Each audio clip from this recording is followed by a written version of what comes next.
The sound of breaking glass was lost under the roar of the city, but the cold steel of the railing pressing into Brianna's back was all too real. 40 stories up, trapped between a drop into the abyss and the man who had turned her life into a living nightmare, Brianna Lewis realized there was no one left to call. But then, a hand etched in black ink reached out of the shadows. It didn't just stop her ex-boyfriend's fist, it crushed his resolve. Daniel Hahn, a man whose name carried the weight of a death sentence, didn't look at the attacker. He looked only at Brianna, his thumb tracing her jawline with a terrifying possessiveness. "You're making a scene," he whispered, his voice like velvet over a razor blade. "And you're touching my woman." 10 minutes earlier, Brianna had been a ghost. To the elite clientele of the Skyline Lounge, she was just the waitress in the crisp uniform, the one who moved through the shadows of the VIP booths with practiced, invisible efficiency. Her feet were throbbing after a double shift, her mind a blurred map of unpaid bills and the constant gnawing fear that Jason would find her. She had changed her number, her apartment, and her life, all to escape the shadow of a man who equated love with control. The Skyline Lounge was supposed to be her sanctuary, a place too expensive for someone like Jason to enter. But as the elevator doors hissed open and her ex-boyfriend stepped out with a crazed look in his eyes, Brianna realized that her sanctuary had become a cage. She was cornered, exhausted, and utterly alone. Or so she thought. She hadn't noticed the man in the corner booth, the one with the open collar shirt and the quiet authority of a king, watching her every move for the last 3 hours. The air in the Skyline Lounge was thin and smelled of expensive gin and cold, artificial rain. For Brianna, every breath felt like a luxury she couldn't quite afford. She adjusted the heavy circular tray, the edge of it biting into the soft meat of her palm, and began the long trek from the service bar to the corner booths. Her legs felt like leaden weights, a dull, throbbing reminder of the 16 hours she'd already put in this week at her second job. She moved with the practiced invisibility of someone who had spent years making herself small. To the men in tailored Italian suits, she was merely a vessel for their drinks, a nameless fixture of the night. But under the professional mask, Brianna was drowning. Every clink of ice against glass reminded her of the numbers scrolling through her head, the past due notices, the medical bills from the last accident Jason had caused, and the $12,000 loan he coerced her into signing before he vanished into a drug-fueled bender. She wasn't just working for a paycheck, she was working to buy back her soul from a ghost. As she reached a table of tech executives, her hand trembled slightly. The tray tilted, a glass of amber liquid sliding dangerously close to the edge. She caught it just in time, her heart leaping into her throat. "Not today," she pleaded silently. "I can't afford a deduction." A man at the table barked a laugh, gesturing for another round without even glancing at her face.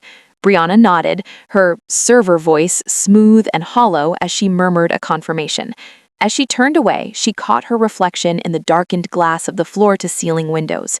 Her hair was pulled back so tight it caused a dull ache at her temples, and her eyes, once bright and full of ambition, looked like embers fading in the dark. She felt a sudden, sharp chill. It wasn't the air conditioning. It was that phantom sensation of being watched, a weight on the back of her neck that she hadn't felt since she left the apartment in the middle of the night 6 months ago. She scanned the room, her breath hitching. The lounge was full of shadows and flickering candlelight, but for a moment, the golden skyline city life behind the glass felt like the bars of a very expensive cage. She tucked the tray under her arm, her knuckles white. The debt Jason left her wasn't just financial, it was the stolen peace of mind that made every shadow look like a threat. She forced herself to take a step, then another, unaware that the shadow she feared had already walked through the front door, and the man who would end her debt was already watching her fall. The shift in the room didn't happen with a bang. It happened with a sickeningly familiar silence. The ambient chatter of the lounge seemed to peel away, leaving only the frantic thrum of Brianna's pulse in her ears. She was clearing a table near the perimeter when the scent hit her, a sharp, metallic tang of cheap cigarettes and desperation that didn't belong in a place this refined. She didn't have to turn around to know. The air behind her grew heavy, and suddenly a hand clamped onto her upper arm, the fingers digging into the muscle with a bruising familiarity. "Going somewhere, Bree?"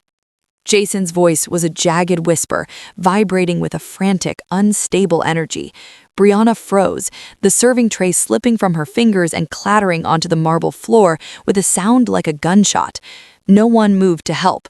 To the patrons, it looked like a private domestic squall, a messy inconvenience they could ignore by looking at their phones. The safety of the public space evaporated in an instant, leaving her stranded on a lonely island of terror. He spun her round, forcing her back against the glass railing. The city lights of the skyline mocked her from behind, 1,000 glowing eyes watching her trapped 40 stories in the air. Jason's eyes were bloodshot, his face gaunt and twitching with the erratic rhythm of a man who had lost his grip on everything but his obsession. "I looked everywhere for you," he hissed, his breath hot against her cheek. "You think you can just walk away? You think you can leave me with those people knocking on my door for the money you owe?" "It's your debt, Jason," she whispered, her voice trembling as she tried to pull away. "Please, I'm working. You have to leave." His grip tightened, his knuckles turning white. "You're coming with me, now, or I swear to God, Brianna, if I can't have you, nobody's going to want what's left of you." He reached for her throat, his shadow looming large against the expensive decor. Brianna looked around desperately, her eyes pleading with a nearby couple, but they quickly averted their gaze, sliding deeper into their booth. She was a waitress, a ghost, a nobody. In this temple of wealth, her life was worth less than the glass she'd just broken. Jason lunged forward, his rage boiling over into a physical strike, and Brianna closed her eyes, bracing for the impact she'd spent 6 months running from. She was cornered, the glass at her back and a monster at her throat, with nowhere left to fall. The blow Brianna expected never landed. Instead, there was a sharp, sickening crack, the sound of a wrist being forced past its natural limit, followed by a strangled howl of pain that tore through the lounge's curated playlist. Brianna opened her eyes to see Jason slumped sideways, his arm pinned behind his back by a man who looked like he had been carved out of obsidian. Daniel Hahn didn't look like he was exerting any effort at all. He stood with a terrifying, motionless grace, his white shirt unbuttoned at the collar to reveal the jagged black ink that climbed his neck like a warning. The expensive crowd finally went silent, the clinking of silverware dying out as the air in the room turned heavy and lethal. Daniel didn't look at Jason. His gaze was fixed entirely on Brianna, sweeping over her trembling form with a cold, analytical intensity. "You're making a mess of the evening," Daniel said, his voice a low-frequency hum that seemed to vibrate in the floorboards. He finally turned his head toward Jason, whose face was purple with agony. "Let me go. You don't know who she is. She's mine," Jason shrieked, his desperation overriding his survival instinct. The temperature in the room seemed to drop 10 degrees. Daniel's grip tightened, and with a casual flicking motion, he sent Jason staggering back toward the elevators. Before Jason could find his footing, Daniel stepped into Brianna's space, his presence an overwhelming wall of heat and expensive cedarwood. He reached out, his hand large and steady, and gripped Brianna's chin. It wasn't a soft touch, but it was anchored, the first solid thing she'd felt in years. He tilted her face up, forcing her to meet eyes that were as dark and bottomless as the night sky outside the windows. The dominance was absolute, a public claim that felt like a brand. "Look at him," Daniel commanded softly, his thumb brushing against her lower lip. He didn't turn around as he spoke to the broken man crawling toward the exit. "Take a long look, because this is the last time you breathe the same air as her. She isn't yours. She never was." He pulled Brianna flush against his chest, his arm wrapping around her waist like a steel band, shielding her from the prying eyes of the elite and the pathetic rage of her past. "She's mine," he declared, his voice echoing with the finality of a gavel, "and I don't like people touching my things." At that moment, Brianna didn't feel like a waitress or a victim. She felt like a prize in a war she didn't understand, claimed by a man who was far more dangerous than the one he had just defeated. The ride away from the Skyline Lounge was silent, the interior of the black sedan smelling of leather and the fading adrenaline of a hunt. Brianna sat pressed against the door, watching the blurred neon of the city streak across the window like tears. Beside her, Daniel Hahn was a motionless silhouette, his profile sharp and unreadable in the passing streetlights. He didn't look like a man who had just dismantled a person's life. He looked like a man who had simply cleared a pebble from his shoe. When the car finally purred to a stop at a private overlook, the engine died, leaving only the sound of Brianna's shallow, ragged breathing. Daniel turned toward her, his dark eyes tracing the faint red marks Jason's fingers had left on her arm. He didn't reach for her this time. Instead, he leaned back, the shadows of the car deepening the ink on his neck. "Jason Cole will not stop," Daniel said, his voice flat and heavy with fact. "He is a man driven by a hunger he cannot feed. Tonight, I humiliated him. Tomorrow, he will be more dangerous because he has nothing left to lose but his pride. If you go back to your apartment, if you go back to that lounge, he will be waiting, and I will not be there to catch his hand a second time." Brianna felt the cold reality of his words sink into her bones. Her freedom was a fantasy. She was a woman standing on a thin tightrope, and Jason was waiting at both ends with shears. She looked at Daniel, her voice barely a whisper. "Why did you help me?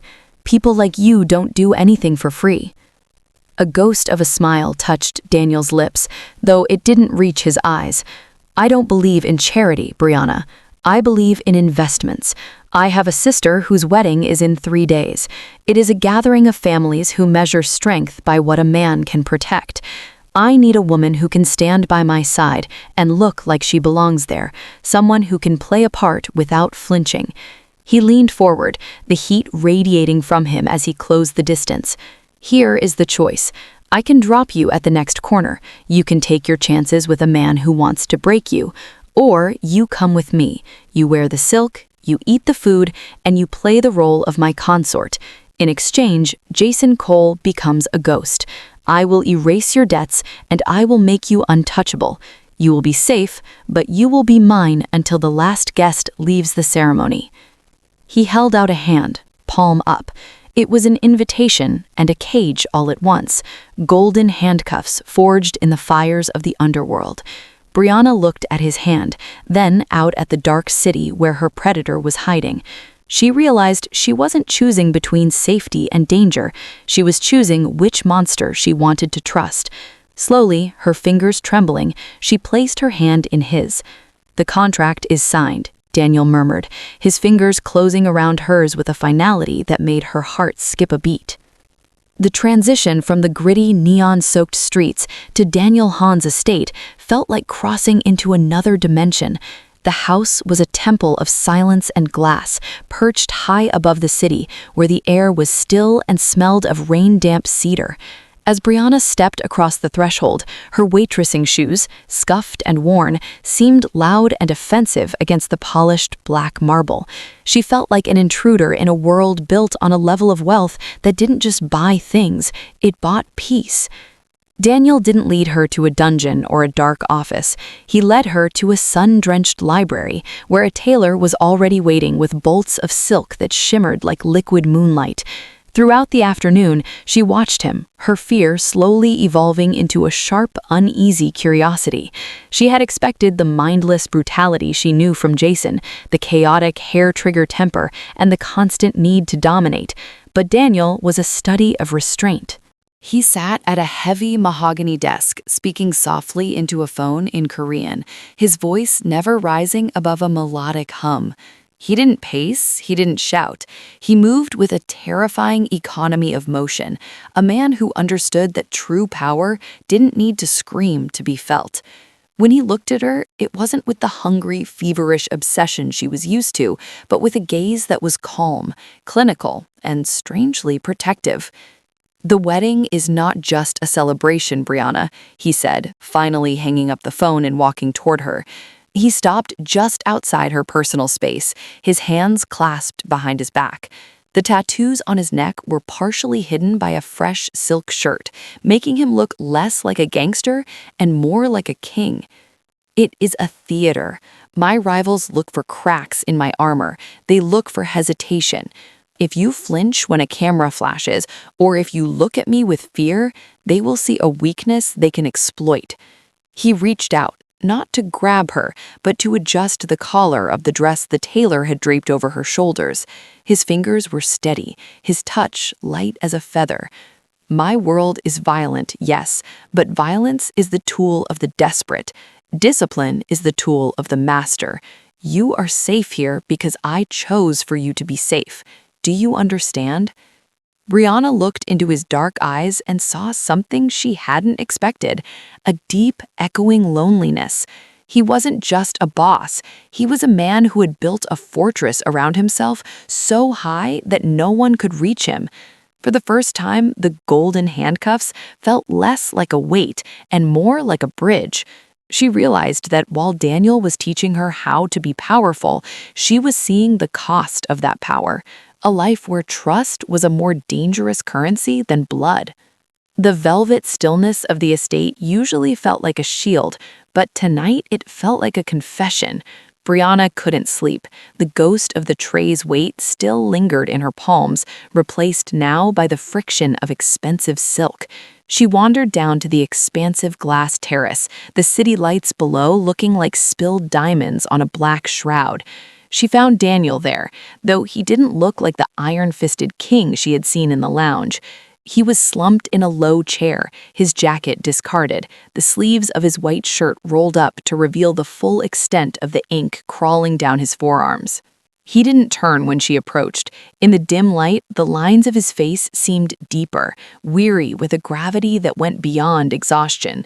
He held a glass of dark liquid, but he wasn't drinking. He was simply watching the ice melt.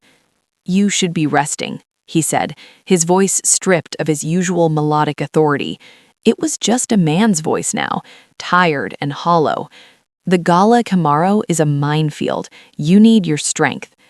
"I'm not used to the silence yet," Brianna admitted, leaning against the cold stone railing. She looked at him, really looked at him, without the filter of her fear. "Everyone thinks you're the one who holds all the keys, Daniel, but sitting here, you look like you're just as walked in as I was." Daniel finally looked up, a bitter shadow of a smile touching his mouth. He set the glass down with a soft clack that echoed in the night air. "My father didn't give me a business, Brianna.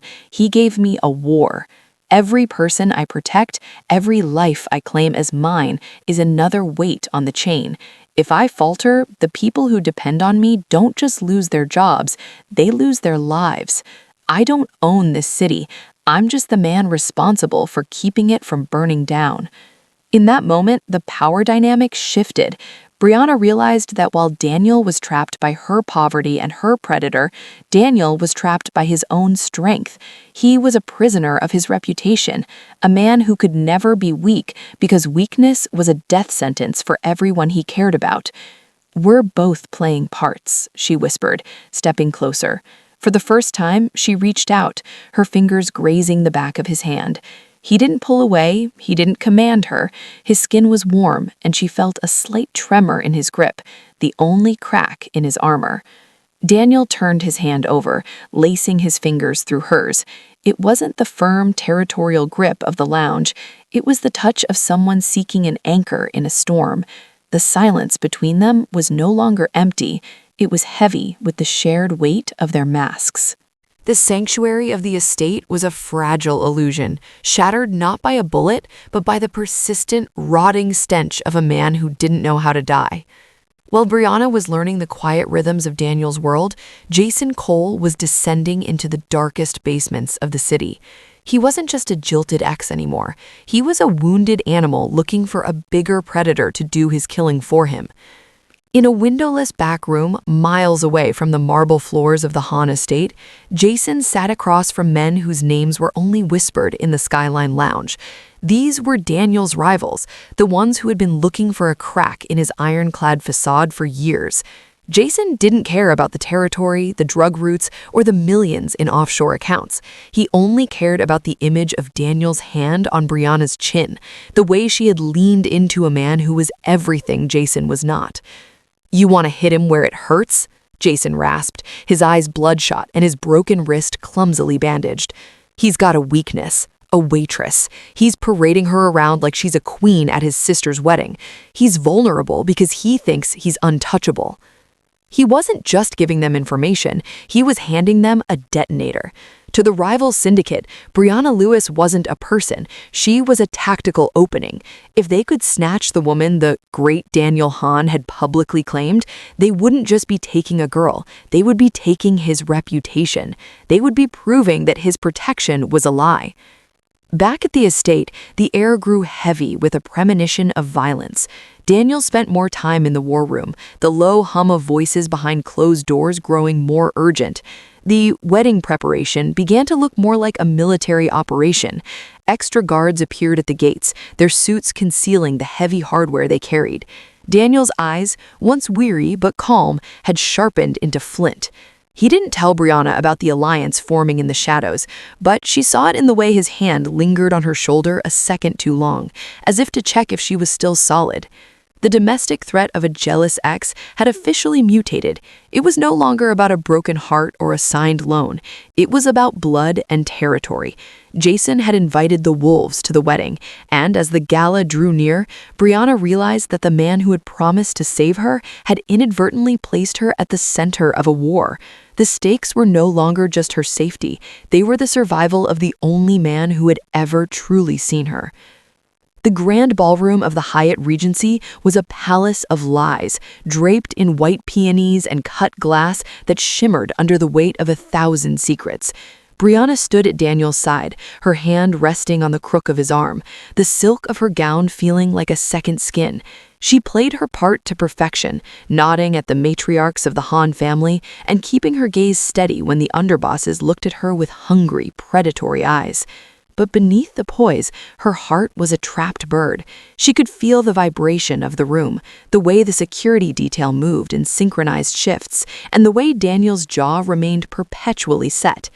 The ambush didn't start with a shout, it started with the lights. A sudden, jarring darkness swallowed the ballroom, followed instantly by the staccato rhythm of shattering glass. Somewhere near the main entrance, a flashbang detonated, painting the room in a strobe light nightmare. Screams erupted, a dissonant chord against the classical music. In the chaos, Brianna felt Daniel's arm tightened around her like a vice, pulling her toward the marble pillars. "Stay behind me," he growled, his voice stripped of all civility. It was the sound of a man who had reverted to his most primal form. Then she saw him. Jason. He didn't look like the man she had dated. He looked like a hollowed-out vessel of spite, flanked by 3 men in tactical gear that didn't belong to the Hahn syndicate. Jason wasn't looking for the money or the power. His eyes were fixed on Brianna with a terrifying, singular focus. In the flicker of the emergency lights, Brianna saw the unthinkable. A rival gunman stepped from the shadows behind Daniel, raising a suppressed pistol toward the back of his head. Daniel was focused on Jason, his body positioned to take a bullet for Brianna, leaving his own flank wide open. For the first time, she saw the vulnerability in his strength. He was so busy being her shield that he forgot to be his own. "Daniel, behind you!" she screamed, her voice cutting through the din of the gunfire. Without thinking, she lunged forward, not away from the danger, but toward him. She grabbed a heavy crystal centerpiece from a nearby table and hurled it with every ounce of strength she had left from years of carrying heavy trays. It struck the gunman's arm just as the floor erupted in a hail of return fire from Daniel's men. Daniel spun, his own weapon clearing his holster in a blur of motion, neutralizing the threat in a heartbeat. He turned back to her, his face splattered with a fine mist of red, his eyes wide with the shock she had never seen before. He looked at her not as a consort or a waitress, but as a partner. In the heat of the blood and the smoke, Brianna realized she wasn't just staying for the protection anymore. She was staying because the thought of a world without Daniel Hahn was far more terrifying than any war Jason could start. The silence that followed the carnage was heavier than the gunfire had ever been. The Hyatt's ballroom was a hollow shell of its former elegance, the scent of expensive lilies now choked out by the sharp, metallic tang of ozone and spent brass. Daniel sat on the edge of a velvet settee, his head bowed, wiping a streak of blood from his cheek with a silk handkerchief that was ruined beyond repair. His men moved like shadows in the periphery, securing the exits and neutralizing the last of the threat. But Daniel's focus remained locked on the woman standing in the center of the wreckage. Brianna hadn't moved. Her dress was torn, her hair was coming undone, and her hands were stained with the dust of the crystal she'd thrown to save his life. When Daniel finally looked up at her, the usual mask of the untouchable kingpin was gone, replaced by a raw, jagged vulnerability. "It's over," he said, his voice sandpaper rough. "Jason is being handled. He will never find you again, not in this city, not in any city." He stood up slowly, the movement pained, and signaled to one of his associates. The man stepped forward, holding a thick envelope. Inside is a passport, a clean social security number, and enough cash to buy the kind of life where you never have to carry a tray again. There is a car waiting at the service entrance to take you to the airport. No contracts, no weddings, no ownership. He held the envelope out to her, but his hand was trembling, a microscopic fracture in his ironclad discipline. "I told the world you were mine to keep you safe, but I won't keep you a prisoner of my wars. You're free, Brianna, truly free." Brianna looked at the envelope, then back at the man who had spent the last week teaching her that power didn't have to be cruel. She thought of the ghost she had been in the Skyline Lounge, the invisible girl drowning in someone else's debt. Then she thought of the woman who had just stood her ground in a room full of monsters. She didn't take the envelope. Instead, she stepped across the broken glass, closing the distance between them until she could feel the heat radiating from his chest. She reached up, her fingers grazing the ink on his neck, and for the first time, she was the one who tilted his chin so he had to meet her gaze. "It doesn't get to decide what I am anymore, Daniel," she whispered, her voice steady and surging with a new kind of authority. "I'm done being property. His or yours. If I stay, it isn't because of a contract or a debt. It's because I'm the only one in this room who sees you, and you're the only one who sees me." She leaned in, pressing her forehead against his, reclaiming the word that had started it all. "I'm staying, but I'm staying as your equal. If you want to say I'm yours, you'd better be prepared to be mine, too." Daniel's breath hitched, and he closed his eyes, his arms winding around her not as a cage, but as a sanctuary. The kingpin finally let go of the weight of the world, surrendering to the only woman brave enough to claim him back. The story of Brianna and Daniel isn't just a tale of high-rise glitz and underworld shadows. It is a profound examination of the reclamation of agency. For years, Brianna had been a passenger in her own life, driven by the whims of a man who used fear as a leash. She had mistaken survival for living and invisibility for safety. Her journey reveals a difficult, modern truth that you cannot truly find your voice until you are standing on ground that isn't shaking. Safety is not a luxury, it is the essential foundation upon which love is built. Without the assurance that one will not be broken for speaking their mind, intimacy is just another form of hostage-taking. Through Daniel, Brianna learned that power isn't inherently evil, it is a tool. She saw a man who possessed the capacity for absolute destruction, yet chose the path of immense discipline. In turn, Daniel learned that his strength was hollow if it was only used to maintain a fortress of solitude. Finding your true self often requires the terrifying courage to walk through the fire with someone who has already mastered the flames. It wasn't until Brianna stopped running from her past that she was able to stand as an equal to her future. Their union proves that while a savior can open the door, only a partner can walk through it with you. True freedom isn't the absence of danger, but the presence of a choice and the strength to claim what is yours on your own terms.